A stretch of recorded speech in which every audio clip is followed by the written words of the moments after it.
Hello fans, do we have a treat for you? It is the simulated FPHL All-Star Game. I'm Zak McGinniss, and I'm very happy to be joined by my broadcast partner, Casey Bryant.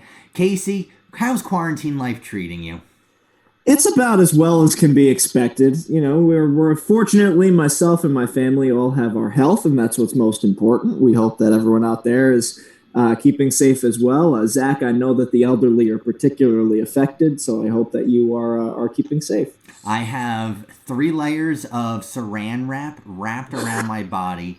Essentially, any holes out there I fill with a foam insulation.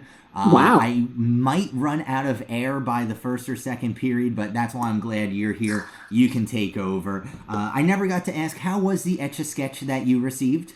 Oh, it was very thoughtful of you. I had to sanitize it. I wore my hazmat suit and put it through the power washer, so I was able to kind of get all the germs that may be through the McGinniss house or whatever young baby Patrick might have put onto it. I had to scrub it off. Well, I appreciate that. The baby usually doesn't have too many germs on him. However, on a personal note, he has started solid food, so he now is wearing banana and avocado.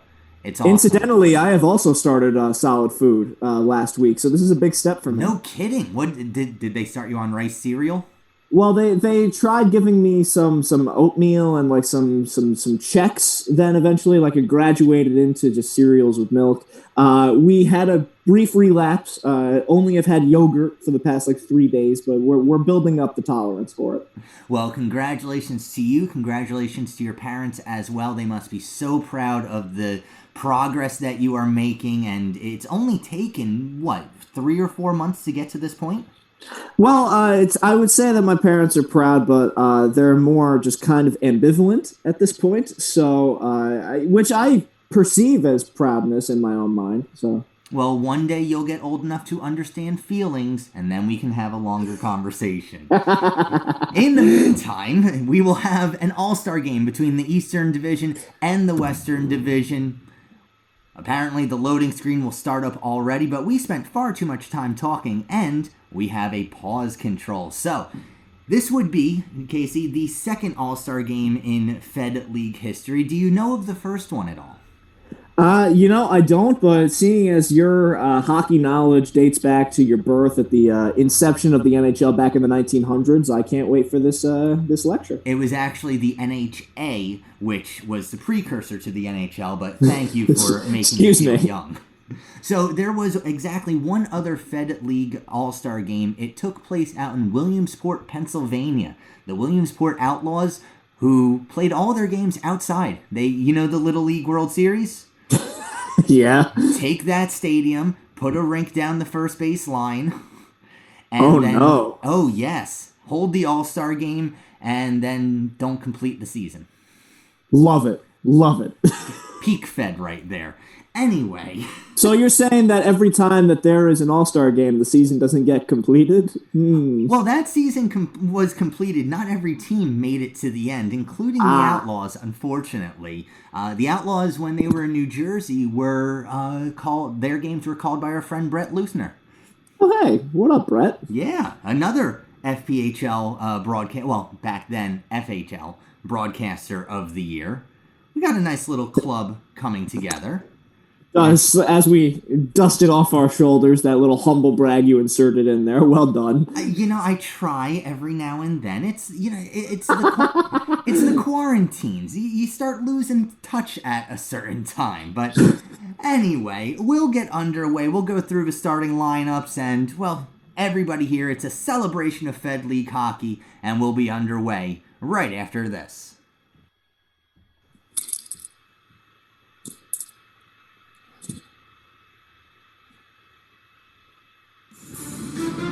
Live from the Winston-Salem Fairgrounds Annex, it's the FPHL All-Star Game between the Eastern Division and the Western Division. I'm Zak McGinniss, joined alongside Casey Bryant. Casey, not much of a surprise that the All-Star Game's held here in Carolina.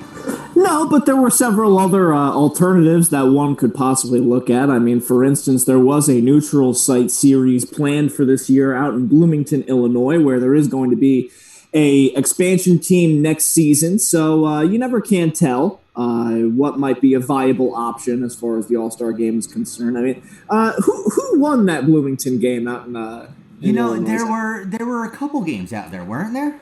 I believe there were two between the Hat-Tricks and Thunderbirds, if I'm not mistaken, and I think Danbury took them both. I not only do I think they took them both, I think they did so almost emphatically, as in there's no way that Danbury wouldn't have defeated Carolina. What was their record between those two teams? I think Danbury was 6-1 against Carolina this year. That's just my memory. Yeah. Oh, imagine that. Anyway, we're underway here at the All-Star Game. The Eastern Division is in the blue uniforms with the red and gray trim. They're skating from right to left on your screens at home. The Western Division, well, it's a mere opposite. Red with blue and gray, and they score rather quickly. That's an easy way to get going. Well, that's a terrific setup in front there, as that's Graham planting himself in front of the netminder for the Eastern Division. The Western Division, I mean, they're loaded with a lot of great offensive talent, and also the Battle Creek Rumblebees. That's Tom McGuckin from Danbury in goal for the Eastern Division. And that's a chip out in front. He's planted himself right there. He's wheeling and dealing. He's styling and profiling. He's popping and locking. He's locking and dropping. He's doing everything he can in front of that net. He's got new pads, too. We saw him sport some orange on his pillows at one point. Now he's got the red and blue getup of the Eastern All-Stars. Probably his favorite team that he's ever played for. Well, he's trying to upgrade his pad coloring. He probably got some upgrades from Nick Niedert, his battery mate in Danbury, who always has some colorful pads. Well, Nick Niedert's pads are always fantastic. I'm still partial to the Danbury Titans setup he had because I've never seen that much electric green on a set of goalie pads before. Niedert is the third goaltender in this game. Troy Passingham is officially listed as the backup. Meanwhile, for the Western Division, Jesse Gordichuk of Danville is the backup. And Casey, am I reading this right? Who's the third string goalie for the Western All-Stars today? The third-string goalie is Jeremy Skiba, the play-by-play broadcaster for the Port Huron Prowlers, who made his goaltending debut as a backup, an emergency backup earlier this season. Very impressive. The scouts liked what they saw, so he's getting a look. He was fantastic, and his teammate Dalton Jay, she gives the puck over to Salak, they score. Boy, Tommy McGuckin's not having a good start to this game. His defense is leaving him out to dry. Well, you know what? That's what happens when you don't have the elite defense of the Danbury Hat-Tricks in front of you. You're seeing what happens if you have guys from Elmira or Watertown or Delaware in front of you. I mean, what happens is that it's an embarrassment, and Tom McGuckin is getting absolutely no help in front of him. No, not at all. You see Aaron Atwell, he's got a good job covering MJ Graham. Unfortunately, MJ Graham didn't have the puck, and just like that, the Western Division leads it 2-0. Casey, this could be a runaway. Is there a mercy rule or anything along those lines here? Well, out for the Eastern Division right now, you've got Timofeyev and Mafuz, two of the Elmira Enforcers, who were absolutely non-existent in the simulated Commissioner's Cup final. I'm wondering if perhaps in this showcase of ability, they might be able to get anything going. Otherwise, this could be a long night for the Eastern Division. Well, it's a very Elmira-heavy lineup out there right now. Brandy Contrato with the puck. Here's an interesting note about Contrato. He's actually been cloned, and he's representing both the Delaware Thunder and Port Huron as well. He's playing both sides of this. I mean, that's fantastic. I've never seen that before. Well, he's a talented player. He's able to be in many places at once. He's very versatile. And so quick that you might actually think you see him out there twice at the same time. You know, it's a very impressive ability for him. I, for one, am wondering where Bryant and Contrato, Battle Creek Rumblebees legend is represented. Maybe get a third one in there. Well, Battle Creek was only allowed to have one representative at this beautiful game. It is Ryan Alves. A solid choice. I can't really fault him for that, as Joe Devney rips one wide. But Brandy Contrato, what really impresses me is it's one thing to get the jersey on and off quickly, but to get the socks right as well. I mean, are you going over the skate? That's a toughie. Well, you know, in D2, the Mighty Ducks, they were able to switch Keenan Thompson's uniform with Goldberg and get him into goalie pads all in the span of one timeout. So it is possible. You just need a quick change backstage on par with the likes of Broadway. Hey, there's a goal. Vlad Port wearing number 1. From the point, somehow that sneaks through, and that's a plus for Danbury hat-trick legend Nick Levesque. And we are number 1 is right for Vlad Port. As that's a terrific shot there from the blue line, and you are right. That's Nick Levesque doing work in front of the netminder. He's setting that screen, and Port unloads. That's a terrific goal there from the defender, and Eastern Division answering right back. Well, it took him long enough, but Vlad Port of Watertown, he normally doesn't wear number 1, but he is number 1 in our hearts right now. So let's see what goes on here. Seth Ensor, I don't want to say what team he's from right now. Along for Liriakos, he'll dump it on down. McGuckin in the forbidden zone, leaves it for Port. Vlad Port along for Cameron Yarwood. Well, you got a New York connection on the defense out there. And Yarwood using his legs here a little bit, trying to make something happen on the offensive side. He is very speedy from that blue line. That was one of his primary assets this year. He was, and in the simulated playoffs, I think he might have led the league in hits. That would be. It was him and Dominic Fate that were up there. Those two were throwing their weight around quite a bit. Bash Brothers. Casey, great job, by the way, calling the championship games. You had Game 1 and the decisive Game 3. Although, I know you were planning on calling a championship series this year. How did it feel calling it for Carolina? I'll let it slide because it's as I joked about in the other at the end of the broadcast. There's a lot of factors at play. Perhaps some marionette strings being tugged. Oh no, boy! Yeah, Fred Hine. What a snipe! Well, Fred Hine, the Danville Dasher, he's fearing the deer out there for the Western Division, and you're seeing the explosion of offensive talent. And look who's getting the primary assist. It's Joe Pace. Love it. A pair of Port Huron Prowlers getting the assist there as Joe Pace and Matt Graham hook up to set up Hine. So a little Michigan connection setting up the Danville Dasher. And honestly, Fred Hine, I'm sure, is playing with reckless abandon because he doesn't know where the Dashers might be next season with all that's going on out there right now. Well, and again, it's a weird situation to follow, but from what I understand, Danville's at least safe for next year. But I mean, Danville's the longest tenured team in the league, and yeah, the Palmer Arena, it's not the biggest, but the fans out there love their Dashers, and it would be a real shame for the league if for some reason they weren't able to continue. I'd really hate to see it. Oh, there are so many X factors at play, and there's another one they score. Ryan Marker making it happen, and the East pulls back to within 1. Well, Ryan Marker, who just recently re-signed with the Watertown Wolves, he hooks up with the man he never got to hook up with in Watertown, Tyler Jurich. Jurich was traded to Elmira. Perhaps awkward phraseology there. All right, keep talking about their hookups. Go on. Well, they matched on Tinder, and they really felt the connection. Listen, quarantine culture, desperate measures here. Nice. Not that. Listen, it's 2020. You have to be accepting, Zach. You realize that everybody in Watertown and Elmira is going to hate us now, right? As if they didn't already. We're from Danbury. I'm not sure if they hated us. Maybe they didn't like us, but we're going to see Cam DeMitt going to the box. That's a weak call. I don't like it. Let him play. Who calls penalties in an all-star game? Well, with this officiating crew, I mean, why not? So we'll get to see the Eastern power play out there. Ryan Marker, Ahmed Mahfouz, Tyler Jurich. Marker with the shot off the face-off. And it'll get dumped all the way down. Let's see who's out on defense. Brandy Contrato out on defense. And Glenn Patterson. I wonder if Contrato is out there for the other team as well. I can't quite see. Yes, he is. We've got 2 Contratos. Oh, my goodness. It's Contrato on Contrato action. It's amazing. I don't understand how he does it so quickly. Look, he's got the puck right now, and he gives it along to Marker. Ryan Marker looking for some more, knocked down by Joe Osaka. Osaka never struck me as much of a penalty killer, Casey. Well, that's because the Carolina team was shorthanded so not very often. I mean, their penalty kill unit was unbelievable. They had like a 90% kill rate. And there it is on cue. Ryan Marker, his second of the game. We're tied at 3 on a power play goal in an all-star game.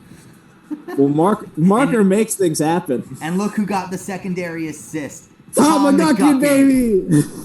The Turducken is able to get a secondary assist on that one. He's making things happen. He's making up for his lapses. His defense from Elmira and Watertown maybe letting them down. So he says, I'll do it myself, like he's Thanos, flexing the Infinity Stones.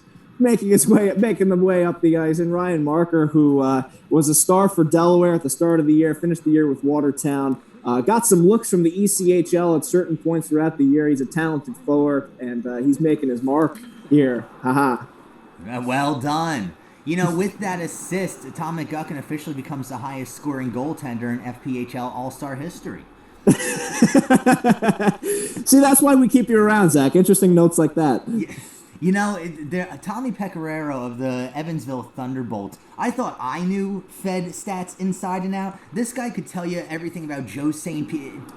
It's encyclopedic, his Fed knowledge. I'm slightly scared, but slightly jealous of it as well. Well, considering we were having a Danbury alumni night earlier this year against the Danville Dashers on March 7th, I'm kind of disappointed he wasn't there to flex his knowledge. I would have loved to have him there. Unfortunately, the SP plays pretty much the same schedule as the Fed, and well, who knows where he was in the South that day. And speaking of former Danburian, Stan Vlasov out there for the Western Division. Vlasov out there, but he'll watch his teammate Klinitsky put one past McGuckin. Tom McGuckin's given up 4 goals in this first period. You know, I feel bad for goaltenders when it comes to the All-Star games. Well, Vlasov will get the secondary assist on that one. So the former Danbury Whaler able to get on the stat sheet. And you're all right. Listen, the All-Star games are always very high-scoring. Nobody wants to hit anyone. That's why I think for a true FHL All-Star game, we should be allowing, like, Anthony Paisano on the guys. Get a team of all of the goons of the FPHL and put them all together. I want Willie Dagno out there. I want Paisano. I want Basie. I want just anyone with a ton of fight. Corey Anderson. Can we get Robbie Nichols dressed for that game? I say, why not? You know what? Let's just have all the coaches out there. Between Nichols, Andre Nietzsche, Billy McCreary, Brent Clark, all of them would love to be out there. Will Andre Nietzsche have a shirt? I hope not. Depends on how long it stays on. We'll see what happens. Listen, it's who knows? It's an eventful night. Well, we are at the Simulated Fairgrounds Annex. Oh, God. Well, Tom McGuckin was never really known for his ability to play the puck. He leaves that more for Dylan Kelly or for Nick Niedert. Boy, you know, goalies, when they get wandering, it's always... The heartbeat starts racing on you. Well, he's not like Marc-Andre Fleury bad, but it's not great either. You know who was really bad at it? Patrick Waugh. Well, that's just because Patrick Waugh appears on every TSN countdown for his famous Statue of Liberty gaffe. Love it. And everybody who's a fan of Detroit does as well. Well, for Martin Brodeur, how much he gets praised for his ability to play the puck. He's got one of the most famous gaffes in Stanley Cup history for his play against the Ducks. Yeah. Just because he managed to go, whoa, nice shot. Derek Boudreau lasers one home. Another Watertown Wolf making things happen for the Eastern Division. Watertown carrying the offense right now. I was going to say, we might have... Hey, Carter Shinkarik with an assist. Kyle Powell, another Watertown point. I feel like the Wolves are really pacing us in this one. Well, it's the Watertown and Danbury connection, which again goes to show that Elmira clearly would have gotten bounced in the first round, regardless of who they would have played, either Watertown or whoever it may be. You know, on a serious note, it would have been a real interesting end to the season. You and I were working out schedules before the great pause, if you will. I think Elmira, let's assume that Elmira won out. I think Danbury could only drop, 2, 3, maybe 4 points the rest of the season?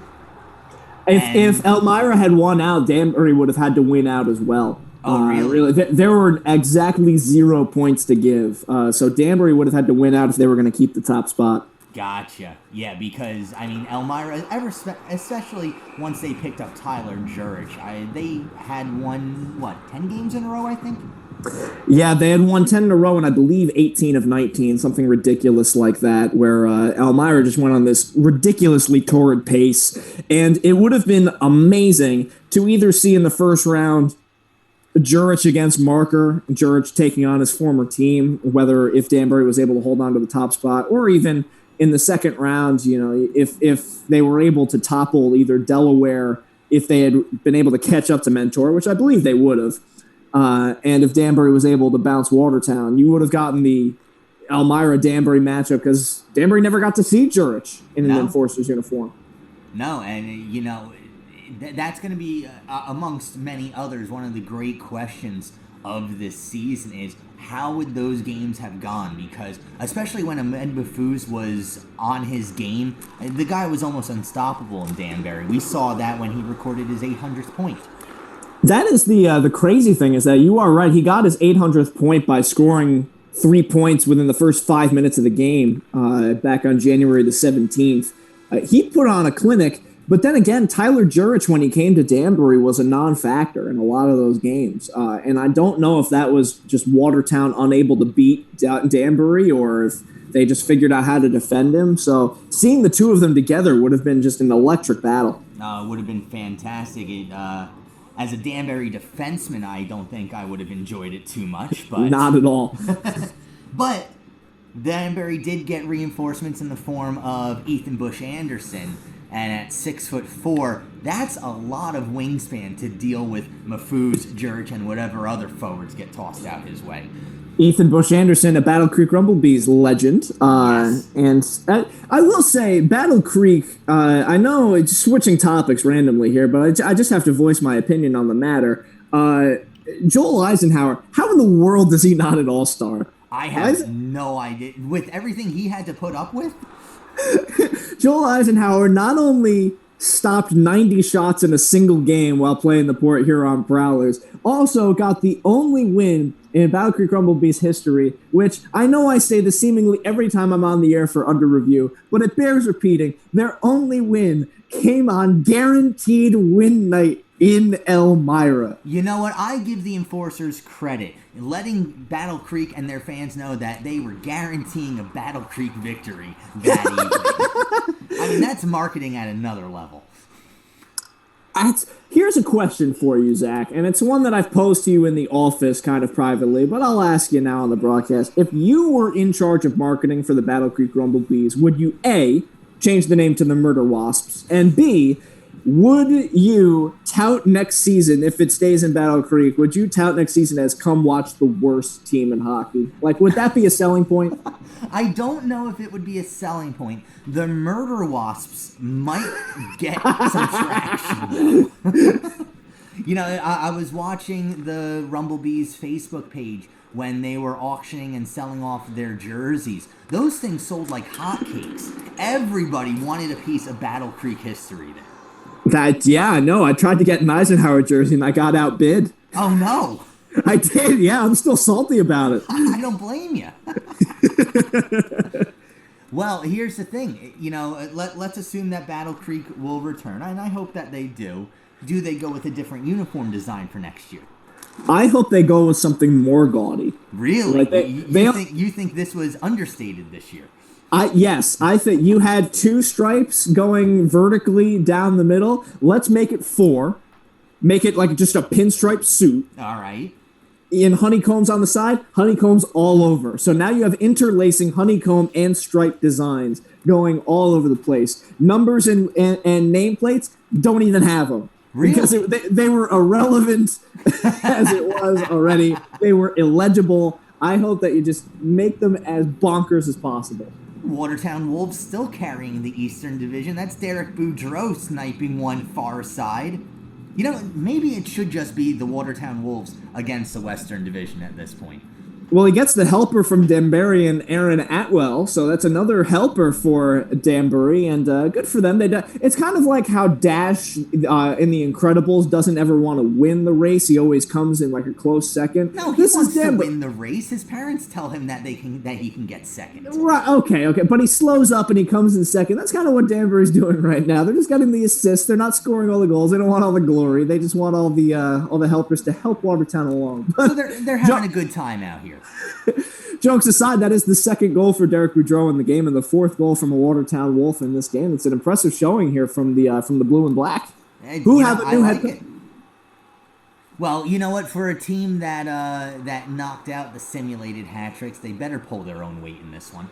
That's true, and they do have a new head coach now at the helm. They do have Brent Clark now taking over after they got taken over by new ownership as well. Yeah, Brent Clark returning to Watertown after coaching the Elmira Enforcers for the last couple years. And if you want to, for those of you watching at home, if you want to see the Danbury Hat-Trick's official response to this news, be sure to check out at Danbury Hat-Trick on Twitter.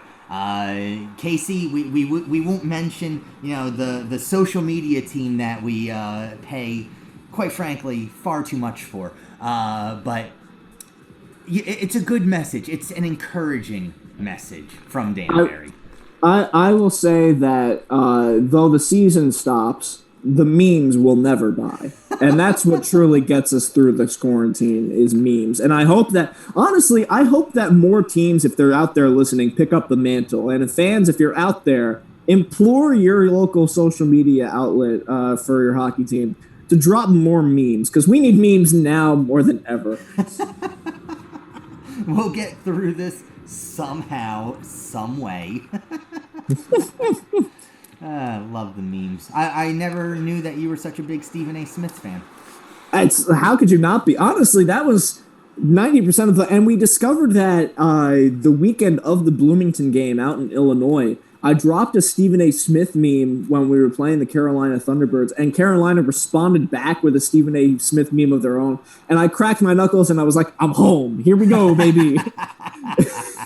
And they're doing that out on the road in Bloomington. Yeah, so honestly, Carolina's social media team deserves a lot of credit as well, because they were probably, along with us, the most active. Columbus also was very active. Elmira started to get snarky at the end. They were active, but they were also really petty. They had their intern bragging about how many followers he had. That's right. That was just embarrassing. You never want to get into a measuring contest like that, especially in the middle of a game. No, that was so silly. Who gave him the keys? Yo, John Clement, come get your mans. John, we hope that you are doing well out in Elmira. Actually, I'll have to take a look into it, but unfortunately now some summer baseball teams are seeing their seasons get canceled. The Cape Cod League has canceled. Recently, the New England Collegiate Baseball League and the Danbury Westerners, that got canceled. I know that John's also the voice of the Elmira Pioneers. Don't know if that season's still going on, John. I certainly hope that it is, and hope that you're doing well up there and you get to call a couple baseball games once, things get somewhat back to normal. I mean, we had the fortune of seeing, I believe, every broadcast team over the course of the year to come through our arena, and I gotta say that not only is the talent better than it ever has been in the FPHL, but they're also just all super nice guys, and we wish nothing but the best for all of them throughout the entire broadcasting community. I mean, it is all about camaraderie in hockey in general, but especially I think in there's a special bonding. I don't know what the proper term is, but there's more of a fraternity, I think, in the broadcasting world. Yeah, that's exactly the word that I had in mind. Now, granted, not all of us can become backup goaltenders at the same time, but hey, look, Ryan Marker with the hat trick. This is all Watertown. I don't even know why the other team. Why is Danbury and Elmira here? I tossed my Mighty Ducks hat off to the center of my bedroom where I'm recording here. Beautiful. And unfortunately, that just revealed what my hair looks like. So I'm gonna go pick that back up and hide that from. Sir. Listen, it looks bad. Honestly, it's not nearly as bad though as it was high school into freshman year of college. I will say that it was bad. It wasn't quite Monacchio on Danville bad, but it was bad. Yeah, see, I always had the hockey hair, which when I didn't get a haircut for a few months, almost started turning into a mullet, and then it was like, oh, okay, I better go get a haircut. And now here's another goal, Glenn Patterson making it happen. Oh, Elmira wanted to get on the board. There you go. So a northern New Yorker sees what's going on over in Watertown, and the cross-state rival says, anything you can do, I can do better. He takes the feed from Nikola Levesque, is able to take a step in and get his full weight behind that one. That's an absolute drive. He breaks out the 3-wood. He says, let the big dog eat. He drives that one past the netminder. He finds Twine. That's a terrific shot there by number 91. A 3-wood's considered more of a fairway wood. I'm not sure if I would call it a driver. Oh, no. Well, it all depends on what course you're playing, too. I mean, the 1-wood, I wouldn't say that was a 1-wood. I mean, that wasn't like a Shea Weber kind of slapper. He's really more going for accuracy than he was for distance. He already had taken a couple steps in. So you take a little bit off the speed, but the trade-off is you get to put the puck where it actually is supposed to go. Right, unlike my drive, which always finds its way into the woods regardless of where the woods are. It's just kind of like a magnetic pull. So I had the same problem with that. I realize now if I rotate by about 45 degrees to my left, by the time that ball is ready to banana back around, it lands somewhere close to the fairway. Well, you wind up looking like Tony Batista in the MLB, who would stand like perfectly open, like facing the pitcher as the pitch is coming his way. Tony Batista. That one's lost on me. There's a name I bet you have not heard in a while. Yeah, no, that one went past me. But speaking of baseball, apparently we're getting closer to spring training starting up again. You would probably know more about this than I do. Well, there's been rumors all over the place. I mean, that's all there really has been, is rumors all around the sporting world. We might be getting baseball soon. There's another goal. Love it. And is that Phil Brodeur? I think it is. You can't miss that beard. Not at all. The beard is weird. It's out there. It's making things happen. Beware the hair in more ways than one, both on the face and in the rabbit on the center of his sweater. Phil Brodeur is able to drive that one all the way down like he's driving I-84. And he's able to put that one past Gordichuk, and what a terrific shot that was. Now the Eastern Division have doubled up the West. I mean, this is turning into a rout here. We thought it was going to be a rout the other way back in the first period, but what a terrific shot that was by Bronner. Well, lucky for the Eastern All-Stars, the Watertown Wolves came to play, and they'll just take care of everything for us. Yeah, at this point now, we can only play the Watertown Wolves out there. Or, better yet, let's just invite as many Battle Creek Grumblebees as we can and yes, try to get them another win. Now I'm okay with that. As long as we're supporting Battle Creek. Who has another? Whoa, what a hit. Oh, my. That's Parker Moskal throwing the weight around. Little intense for an all-star game. By God, he killed him. He's broken in half. They're going to get Bronner for holding on that? He's friends with Fred Hine. He's just giving him a friendly hug. He's letting him know. He's not granted he's not practicing social distance by putting him up against the wall like that, but still. No, I'm curious if these that would explain this score, because if these goalies are wearing N95 masks, it could take away a bit of their vision. We'll see. Well, you got to have the old-fashioned cat eye look to the mask, kind of like your Chris Osgood. There you go. I always liked that look. It was always Chris Terreri of the New Jersey Devils always had a mask like that as well. I've been watching Weird NHL, like on the NHL YouTube channel, and they've been doing a lot of throwback videos to the 90s and 2000s. And the first thing you notice is how abhorrent goaltending play in the 90s was. Yes. One thing you notice is how beautiful the old-timey equipment is. Between the cattywampus masks like Tim Thomas's to the Dominic Hasek always had an interesting lid. Dominic Hasek, yeah, you get to see the crazy mask and pad designs like Curtis Joseph's famous mask or Felix Potvin's. It's terrific, the old-time style. You don't see I feel as though goalies had more personality back then. Felix Potvin was known as the Cat, Eddie the Eagle, Belfour, and it was reflected in their helmets. But these days, I can't think of much along those lines as Tyler Jurich finds himself in the box. Tyler Jurich and Phil Bronner in the box together.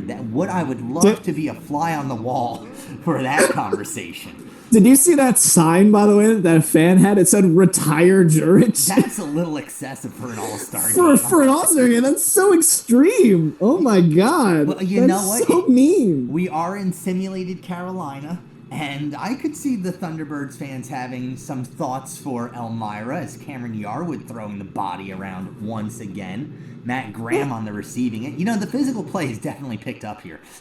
It definitely has. Getting back to your mask conversation, there are a few constants on different masks when guys go from team to team. Lundqvist has that deflected out. Don't call a penalty on that. Oh, boo. Boo. Well, the West will have a 5-on-3 now forever. And, Lundqvist, I was thinking about that with the whole king mantra, how you can be a king and not have a Stanley Cup. He's got a retire Yarwood sign, too. That guy came prepared. Yeah, he either made multiple signs for every single player on the off chance that they find a penalty, or he's got Velcro letters that he's been scrambling around like it's a sign outside at Denny's. And he's just ready for the next one each time. Where's his one that says "Retire broadcasters, please"? We would have to get tossed in the box first, although with the way this is going, it might happen. We'll see. But, buddy, I got news for you. Anyone watching this hit the mute button a long time ago. They're all just listening to, Metallica. All right, let's just play some music instead. Play some Steely Dan. You think they're listening to Metallica? Anything. Oh, that's what I would be doing. I'm just saying, probably more likely they'd be playing, hey, Alexa, play some Steely Dan or something. I don't know. What are the kids into nowadays? And you're asking me this question? I have no clue. The Chainsmokers. I've heard of them before. Yeah, all right, that's fair. I too have heard of that. I love "Let Me Take a Selfie." That's a terrific song. It is. I would not recommend playing it around children, but it is a fantastic song. I love it. It could be a goal song for the Western Division. Well, Jan Salak connects on the power play. And poor Tom McGuckin. There's nobody in front over there. Vlad Port is holding on. He's water skiing on Salak. And Salak gets to take as many shots as he wants. And quite frankly, it's unfair. It's like a dad dragging his kid around in the pool. All right, kids, hang on. Here we go. I haven't put the kid in a pool yet, but I don't know. How old do they have to be before they float? Probably older than a couple weeks. That's fine. Just toss him in there. No floaties, no anything. It's fine with the amount. He's got to learn. Listen, he's got to toughen up. With the amount of gas that he produces, I'm sure he'll bob on the surface like he was in the Dead Sea. Sheesh. Hey, you're not the one who has to change diapers. No, but nobody wants to hear about your kid's gas. Well, I didn't go any further. I just said gas. For the parents out there, they understand. For the not parents out there, it's gas. It's always funny. It's always funny when you talk about gas. Well, my kids are going to be perfect in every way, and they're not going to have those kinds of problems. He's not poof glitter instead. Yeah, exactly. He's not gonna cry ever. He's gonna sleep through the night. He's not gonna make any messes. He's gonna come out of the womb potty trained. It's gonna be great. I thought I got lucky because the first night of my child's life, he didn't cry once, and I thought to myself, thank goodness I have a quiet baby. It was about 36 hours into his life that he figured out how to make that noise, and he has not stopped since. Well, that was because he needed 36 hours to just existentially process, oh, God, I'm stuck in the McGinniss household. And then once it finally hit him, he had to go through the next wave. Hey, his mom's awesome, but the dad, we could have used some improvement. Another big hit, Ryan Marker, he wants 4. He's trying to bully his way through. It's all Watertown. It's a good thing we're wearing blue. Maybe that's why the Eastern Division's doing so well. The Watertown Wolves, they feel at home with these blue jerseys. They have their red third jerseys. It's basically the best of all worlds for them. Now, here's the thing, Zach, that I got to ask you. Are you going to try to stay active in the hockey community so that one day you can play on the same team as Patrick Robert McGinniss, kind of like how LeBron is going to play with Bronny James? I would like to. It's funny that you bring that up. I was thinking about this the other day. The last season that my father played of Adult League was the first year that I played Adult League, and I'm very thankful that we got to spend a summer playing hockey together. At one point, he gave me a drop pass, and I managed to. Well, it's technically his goal because I shot it off his leg and in. He was not happy about that, and I had to drive home that evening. There was another time where I was on the blue line. We were on the power play. He's in front of the net, and he played a physical type of game. Now, it's adult men's league, so it's not very physical, but he annoyed somebody. He takes a cross-check to the back and goes down hard. Now, I am in my early 20s, and I just saw somebody cross-check my dad. I'm angry. Oh, I go chasing after this guy. I look at my dad. He winks at me, and I realize he's just milking it for a better penalty. So thanks for the lesson, Dad. That's gamesmanship, baby. That's a veteran presence. Absolutely. I mean, I still butt-ended the guy later, but nobody needs to know. See, I'll one day when I have a kid, I'll still be. I plan on being young forever. Yes. So I won't have any problem playing with my kid, young Hammer, when he eventually gets born. Are you naming your kid Hammer? Well, yeah, I'm naming my kid Hammer. My second son will be named Captain. Kodiak is the androgynous name. It could be a guy or a girl. You can go either way with that. Right, and Vyacheslav. Vyacheslav, I wanted to have, and it was actually on the 64 team bracket that I had for baby names. Which is still the dorkiest thing you've ever done, and that's saying a lot. You know what? We knew what the middle name was going to be, but the first name we weren't leaning anyway. What is more fair than a 64-team double elimination tournament that is decided? Double elimination? Of course, double elimination. What if early on you had Patrick versus Christopher? I mean, those are two high seeds. You can't just knock Christopher out of the way like that. What was Casey? Oh, Casey was first round both times. Didn't go very far. Yeah, I don't blame you. Yeah, no, Casey was up there with Harrison and Ivan. Why were most of your names just former Devils? So that, you pick up on this quickly. My wife didn't pick up on it for the first week or two until I tried to sneak in another Sergey.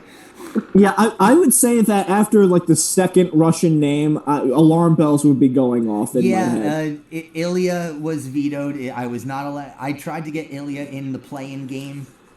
She wanted nothing to do with it.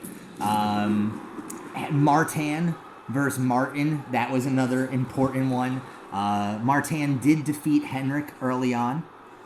We've got a Seth Enzor sign in the crowd. Not sure what that was. And another penalty. I mean, this is the most penalized All-Star game I have ever seen. I mean, someone called Cottonelle because these are soft right here.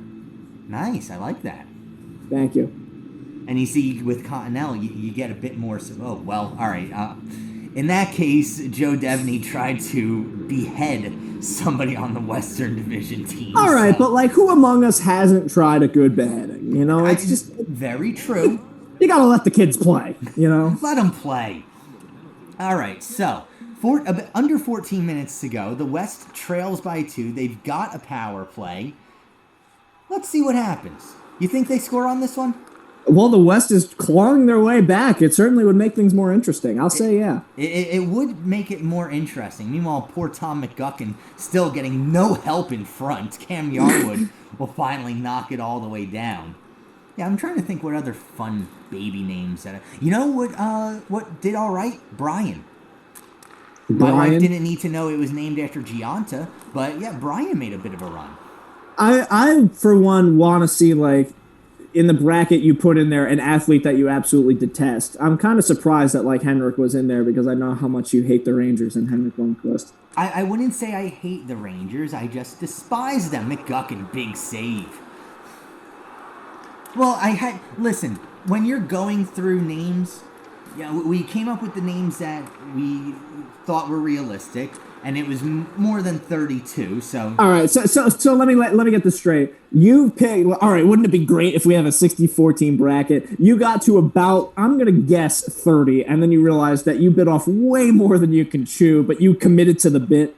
Yeah, absolutely. And then I start going through presidents, so that's how George and Thomas got in there. What? No love for Millard? No. Then we went to Millard Fillmore, the GOAT?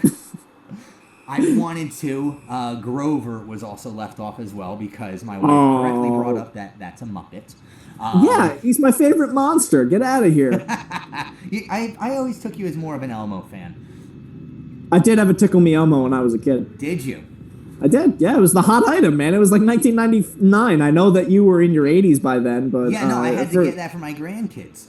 Yeah, for us young kids, that was a big deal. Yeah, so we went through U.S. presidents, then we did English kings, and then at that point we had 63, and I'm like, well, you know what?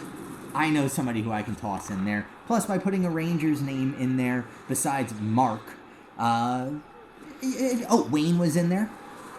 Wayne. Okay. Okay. Yeah. Gordy never. Well, I'm sure the Rangers have had a Gordy at some point. If the Danbury Hat-Tricks have had a Gordy, the Rangers, I'm sure, have had a Gordy at some point. I was gonna say naming your kid after Gordy Bennell. I mean, not that I blame you. I mean, he's a swell guy, but that's still rather ambitious. Nice guy, better facial hair than either one of us. I don't see anything wrong with this. That's true, because honestly, so we can see each other. I know that the crowd mercifully can't see us, but having a look at our respective corn beards, it's embarrassing right now. I feel kind of... To be honest, this is the longest my facial hair has ever been in my life, and the fact that I have anything on my face is something to be proud of.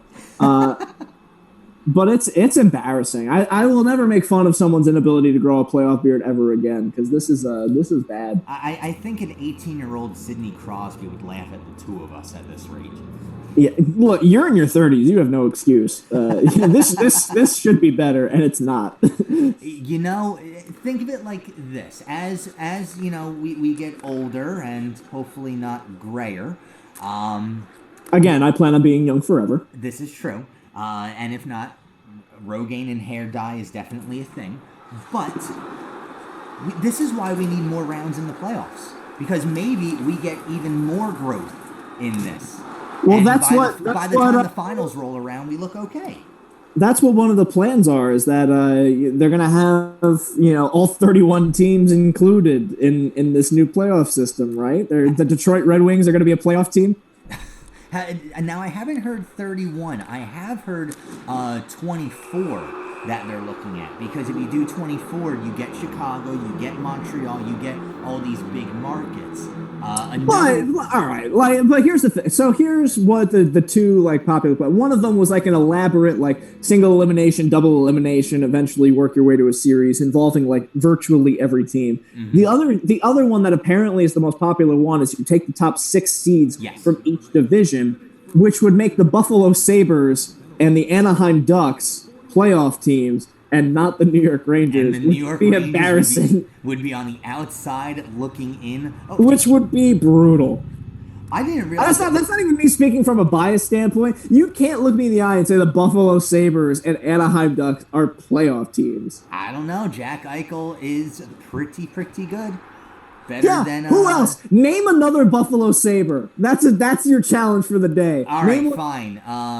You've got Ryan Miller. You've got that Myers guy who's 6'7".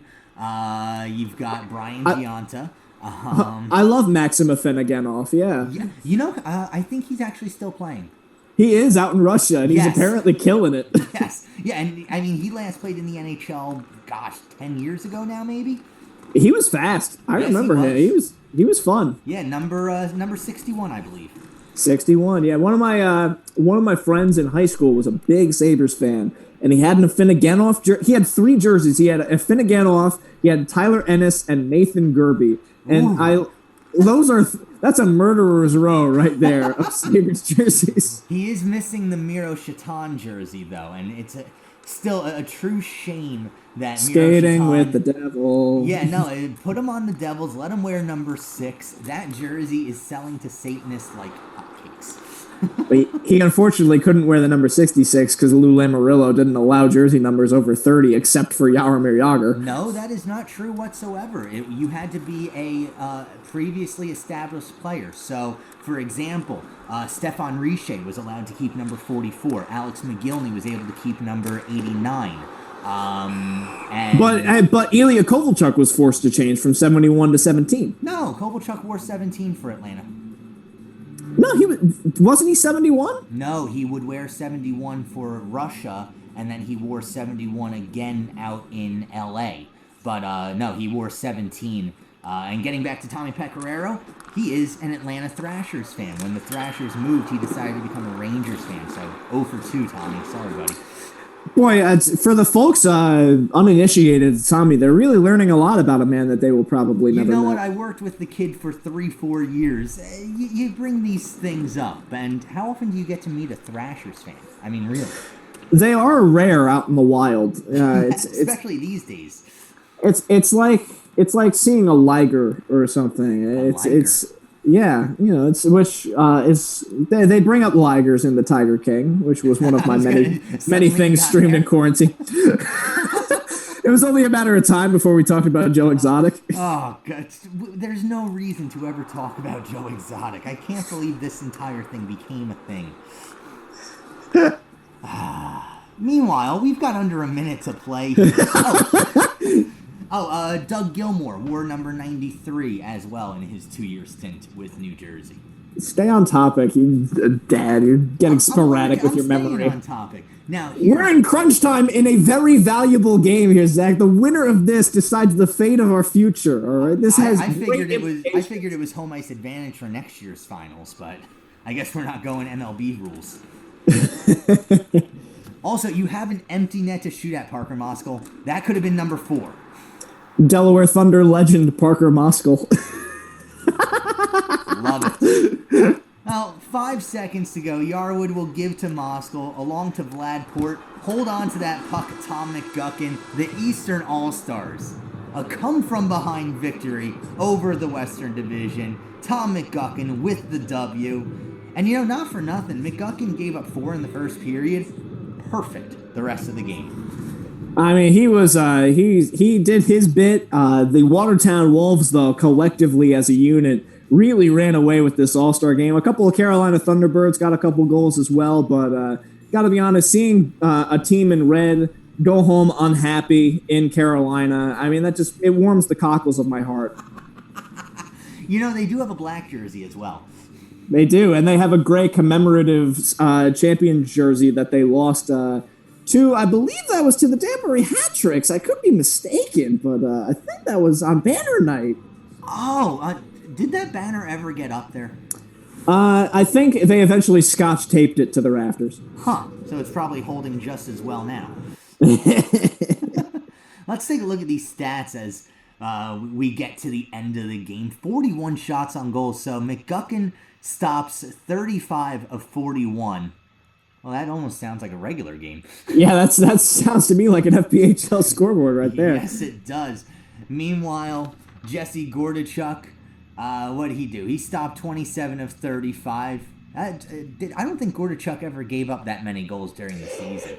Gordachuk was lights out all season long, and we got to see it the last weekend of the regular season down in Danbury. He was stellar. Again, that would have been another point of order because Gordachuk did leave the last game of the regular season early with a knee injury, and we would have wondered if that came up in the playoff race. But for a rookie season, he was my vote for Rookie of the Year. I mean, Jesse Gordachuk had an outstanding campaign and unrepresented here in the All-Star game, but then again, it's an All-Star game. Exactly. You know what? The travel didn't work out. They'll take the 1-game suspension. Well, that will wrap it up for us, folks. We hope that you have enjoyed this. It's a fun little coda to a season that, quite frankly, was stolen away from us.